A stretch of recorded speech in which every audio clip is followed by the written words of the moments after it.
Galileo is the biggest single most important prop piece in the wild from Star Trek. It was not known where it was for over 20 years. It is the most important thing available out there, and as someone who's in this business, my partner and I, Alec Peters, went ahead and tried to go get it at auction when it came available, and then when you have it at auction, well, you have to restore it such that it's visible.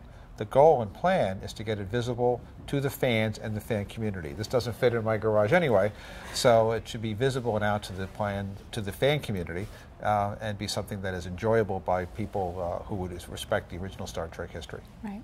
And what kind of shape was it in when you first found it, when it came up for auction? Well, we saw some pictures, but had no opportunity to see it. It was in Ohio, and the truth is, it was not in good shape. In fact, it was in terrible shape. The wood was there, but had largely corroded and had major issues. We couldn't just slap a coat of paint on and reuse it. The interior metal had some cracking where water had gone in and froze. It was covered in dirt on the inside, and generally speaking, it was a mess. But now, how long are you away from finishing the renovation? It looks great. Well, we're here in early May, and we hope to be done well before the end of May, where most of the mechanical work has been done. The metal's been completely reconditioned. This was designed as a piece for a TV show. It wasn't designed to be easily moved. It wasn't designed to be easily assembled and reassembled. It wasn't designed to last 50 years. So there's an awful lot of structural work that had to be done to get the bones right, so you could simply pick it up without damaging it, simply set it down without damaging it, which was not the case before. And that's all been done. We're down to largely the last finishing touches cosmetically, fiberglass and paint, and as you may have seen, the lettering.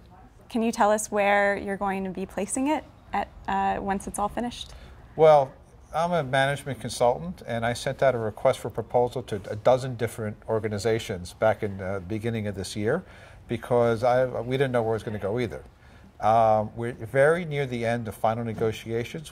We believe it'll end up at the NASA Visitor Center in Houston, Space Center Houston, as an indoor display available for their many visitors. They get over 700,000 visitors a year, and we're just in the edge of wrapping that all up. Is that sort of the ideal place for you to have it? Well, great question. So they could be with a TV prop type museum, science fiction type museum, but there aren't any able with the space and the type of facilities.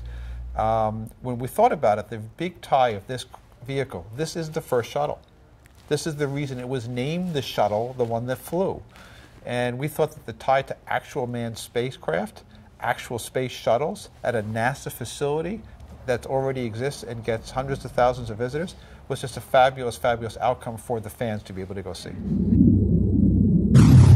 Space.com